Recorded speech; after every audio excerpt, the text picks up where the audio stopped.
Hello जी, कैसे हैं आप सब? होप कि आप सब अच्छे होंगे। तो जी एक और नए ब्लॉग के साथ आप सभी का चैनल पे बहुत बहुत स्वागत है।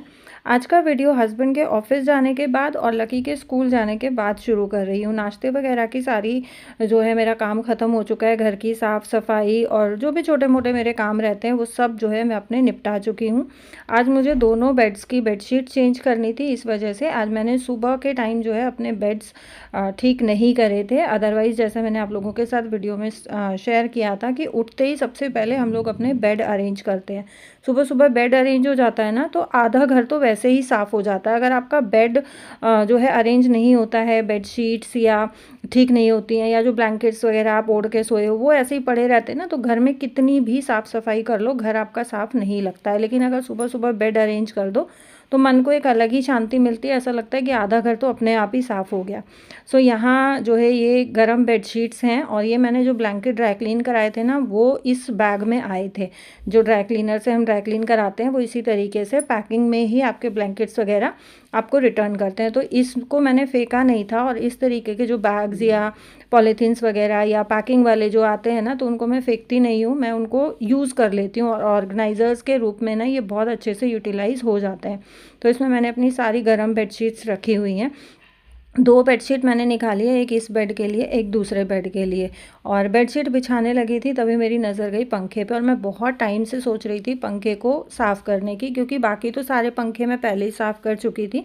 इस रूम का मेरा बचा हुआ था, और इस रूम का ना हमेशा ही रह जाता है, क्योंकि यहाँ पे हस्बैंड सोते हैं, वो लेट उठते हैं, और दूसरा जो सबसे बड़ा एक इसका इशू रहता है कि ये बिल्कुल बेड के ऊपर है, तो बाकी के जो पंखे हैं वो स्टूल पे चढ़ के आराम से हो जाते हैं। सो यहाँ मैंने जो बेडशीट उतारी है वही बेडशीट जो है मैंने बिछा ली है, और मैं वेट यही कर रही थी कि जिस दिन हस्बैंड जल्दी जाएंगे ना उस दिन इस पंखे को करूँगी, और हर बार मैं भूल जाती थी।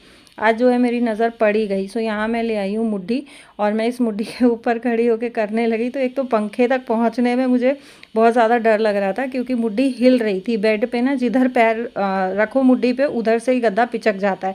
सो ऐसे ना बिल्कुल डगमग डगमग ये मुड्डी होती रहती है, और ऊंची भी है। पहले जो मेरे पास इससे नीची मुड्डियाँ थी वो मेरी टूट गई, तो वो बिल्कुल परफेक्ट रहती थी फ़ैन वगैरह साफ़ करने के लिए। जितनी ज़्यादा ऊंची मुड्डी होएगी ना उतनी ज़्यादा डगमग करेगी।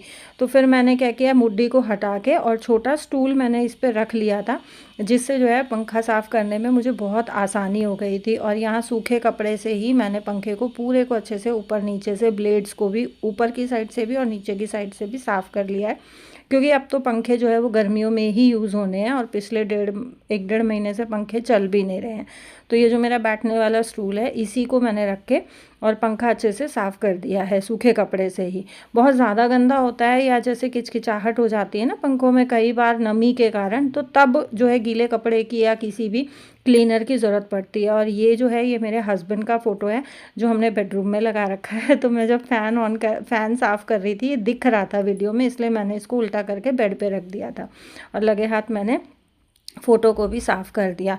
अच्छा, जिस दिन मैं बेडशीट चेंज करती हूँ उसी दिन मैं ये चीज़ें ना, बहुत छोटी छोटी चीज़ें हैं लेकिन ध्यान रखती हूँ कि मुझे बेड में कुछ डालना है, बेड में से कुछ निकालना है, तो उसी दिन मैं ये काम करती हूँ। अब ये एक अनस्टिच्ड सूट था जो मेरे कबर्ड में बहुत टाइम से पड़ा हुआ था, तो इसको मुझे बेड में रखना था। सो ये काम भी मेरा आज निपट गया।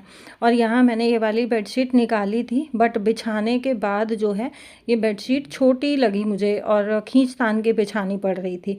सो उसके बाद फिर जो है मैंने इसको बेडशीट को हटा के और इस पर दूसरी बेडशीट बिछाई। और आप देखो ये टाइम ना लगभग 7:15 बजे के आसपास का हो रहा था, और पर्दा मैंने इसीलिए लगाया क्योंकि बाहर बहुत ज़्यादा पोल्यूशन है, धूप नहीं निकल रही है, मौसम बहुत ज़्यादा ख़राब हो रहा है।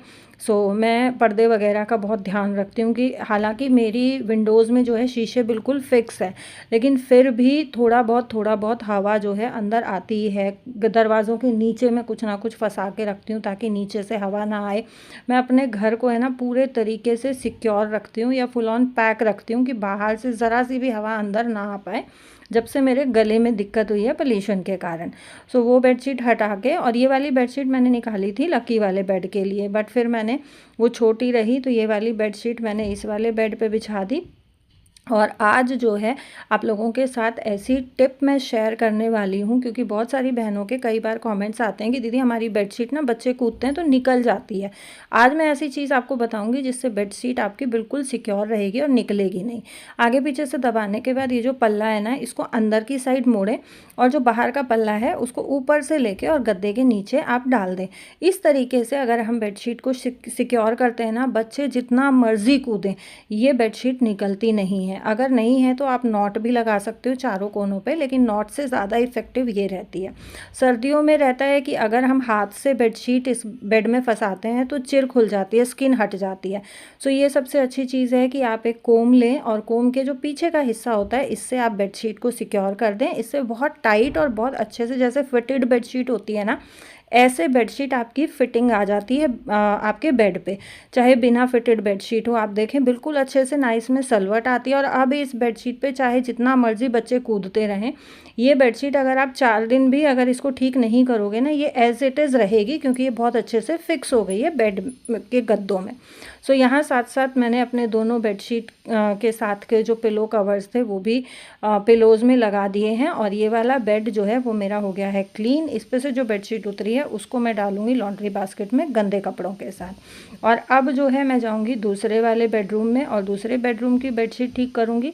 आज मैंने दूसरे वाला बेड भी जो है वो नहीं सुबह अरेंज किया था, ठीक नहीं किया था, क्योंकि मुझे बेडशीट्स ठीक करनी ही थी। तो मुझे ये लगा कि भाई बेड पे टाइम वेस्ट करने की बजाय जो है मैं अपने बाकी के काम निपटा लेती हूँ, और जब बेडशीट चेंज होंगी उस टाइम पे मैं अपने बेड का सारा काम एक साथ कर लूँगी।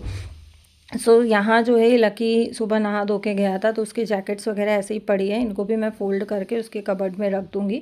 और जो है ये अपने जो लकी ने ओढ़ा था, मैंने जो रजाई ओढ़ी थी, उनको फ़ोल्ड करके और उसके बाद बेड को अच्छे से क्लीन करके तब मैं इसकी बेडशीट चेंज करूँगी। और इस वाले बेड के लिए मेरे पास बेडशीट नहीं थी। कल के वीडियो में कमेंट आया था, दीदी आपने बेड नया लिया है। तो जी ये बेड मैंने नया लिया है और ये दिवाली के आसपास आया था। और मैं कोई भी अगर नई चीज़ लेती हूँ ना, तो मैं उस चीज़ को बहुत ज़्यादा इंपॉर्टेंस नहीं देती हूँ कि मैं व्लॉग्स में हर चीज़ जो है दिखाऊं, कि अगर मैंने सुई खरीदी है तो भी मैं आपको वीडियो में जो है दिखाऊं। क्योंकि जो लोग मेरे साथ जुड़े हुए हैं ना, वो लोग वीडियो में अपने आप ही जो है ऑब्ज़र्व कर लेते हैं कि मेरे घर में कौन सी चीज़ नई आई है और कौन सी चीज़ चेंज हुई है। सो ये आप लोगों का प्यार है, और आप लोगों का प्यार और सपोर्ट मेरे लिए बहुत बहुत बहुत मायने रखता है।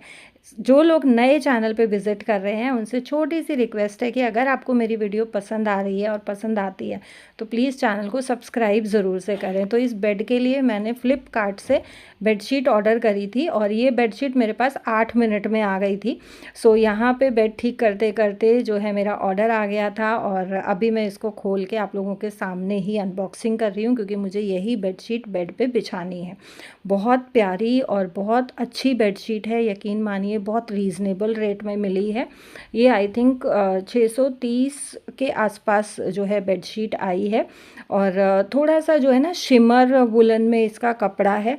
मैंने इसके रिव्यूज़ पढ़े थे कि ये सिल्क का कपड़ा दे दिया है, एक दो जो है नीचे रिव्यूज़ कस्टमर्स के, लेकिन ये सिल्क नहीं है, ये शिमर वुलन है। जो वुलन बेडशीट्स आती हैं, एक मैट फिनिश में आती है, एक थोड़ा सा ग्लॉसी फिनिश में आती है। तो ये ग्लॉसी फिनिश वाली बेडशीट है और बहुत अच्छा इसका फैब्रिक है। बाकी अच्छा जब पता चलेगा जब हम इसको एक बार या 2 बार वॉश करेंगे।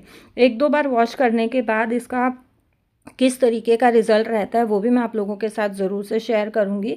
और कल एक बहन ने मुझसे वॉच का लिंक मांगा था, तो वॉच का लिंक वीडियो के डिस्क्रिप्शन में मैंने डाल दिया है। उसके साथ और भी मैंने 3-4 जो है ऑप्शंस आप लोगों के साथ शेयर किए हैं, उसमें से जो आपको ठीक लगता है, बहुत सारे ऑप्शंस हैं, वो आप ऑर्डर कर सकते हैं। और बेडशीट का भी अगर रिस्पॉन्स अच्छा रहा, मुझे ये लगा कि धोने के बाद रिज़ल्ट अच्छा आया है, तो मैं आप लोगों के साथ इसका जो है लिंक शेयर करूँगी। और मुझे भी फिर 1-2 बेडशीट्स और मंगानी है, मैं मंगाऊँगी। और ये फ्लिपकार्ट मार्ट जो अब शुरू हुआ है ना, फ्लिपकार्ट का जो इंस्टा मार्ट शुरू हुआ है, ये मैंने उसी से मंगाई थी। तो 8 मिनट में ये बेडशीट मेरे पास आ गई थी। तो जी फाइनल लुक जो है बेडशीट का ये आया है। बाकी आप इसको मंगा सकते हो, बहुत अच्छी बेडशीट है, कपड़ा भी मुझे अच्छा लगा है, और ये फिटेड बेडशीट है इलास्टिक वाली। जो है बेड वगैरह ठीक करने के बाद मैं नहा धो के पूजा पाठ करके आ गई किचन में, क्योंकि मुझे भूननी थी अलसी फ्लेक्स सीड्स। और सर्दियों में जिन बच्चों को बहुत ज़्यादा ज़ुकाम रहता है, बहुत जल्दी सर्दी पकड़ती है या इम्यूनिटी उनकी वीक है, तो उसके लिए फ्लैक्स सीड्स ना बहुत हेल्दी होते हैं। और वैसे भी फ्लैक्स सीड्स जो है हम लोगों को सर्दियों में खाने ही चाहिए, लेडीज़ के लिए भी बहुत हेल्दी रहते हैं। बट कच्चे जब हम खाते हैं ना तो इसमें बहुत चिपचिपाहट रहती है और बच्चे बहुत ज़्यादा इनको कच्चा खाना पसंद नहीं करते हैं। तो मैं आप लोगों के साथ शेयर करूँगी फ्लैक्स सीड्स के लड्डू की रेसिपी। फ़िलहाल जो है मैं लेके आई थी 250 ग्राम जो है फ्लैक्स सीड्स, और मैंने इसमें से पहले थोड़े से भूने हैं। इनको हल्की सी महक आने तक भूनना है, बहुत ज़्यादा ब्राउन या बहुत ज़्यादा काला नहीं करना है। बहुत ज़्यादा भूनेंगे तो ये काले पड़ जाएंगे। तो हल्की हल्की जब इसमें महक आनी शुरू हो जाती है ना, बस उतना भूनना है। उतना भूनने से ना इसके टेस्ट में भी थोड़ा सा फ़र्क आता है और जो इसका चिपचिपाहट होता है वो चिपचिपाहट इसका ख़त्म हो जाता है। सो भूनने के बाद हम इसको एज इट इज़ भी खा सकते हैं बजाय कच्चा खाने के, और इसके हम लड्डू बना के भी खा सकते हैं। तो यहाँ जो है मैंने इसको सारे को भून के और ठंडा होने के लिए रख दिया है और मैं लड्डू बनाने ही जा रही थी। तब तक जो है हस्बैंड ऑफिस से वापस आ गए थे और फिर हम लोग निकल गए घर के लिए, क्योंकि लकी का प्रैक्टिकल था और लकी भी जो है 10:15 बजे तक वापस आ गया था। सो हम लोग चले गए थे मेरे ससुराल, क्योंकि बहुत लंबा टाइम हो गया था जो है मम्मी पापा से मिल के आए हुए, घर गए हुए। तो मैं, लकी और मेरे हस्बैंड हम तीनों ही जो है निकल पड़े थे। तो जी ये था मेरा आज का वीडियो फ्लैक्स सीड्स के लड्डू। मैं नेक्स्ट वीडियो में आप लोगों के साथ शेयर करूंगी। अगर वीडियो पसंद आया है तो वीडियो को लाइक करें, शेयर करें। चैनल अभी तक सब्सक्राइब नहीं किया है तो चैनल को प्लीज़ ज़रूर से सब्सक्राइब करें, क्योंकि आप लोगों का प्यार, सपोर्ट और जो है मुझे बहुत ज़्यादा मोटिवेशन देता है और मेरे लिए बहुत इम्पॉर्टेंट भी है। तो जी हाँ, हम लोग घर पहुँच गए हैं और अब मैं आप लोगों से मिलूँगी नेक्स्ट ब्लॉग में। Till then bye bye and take care.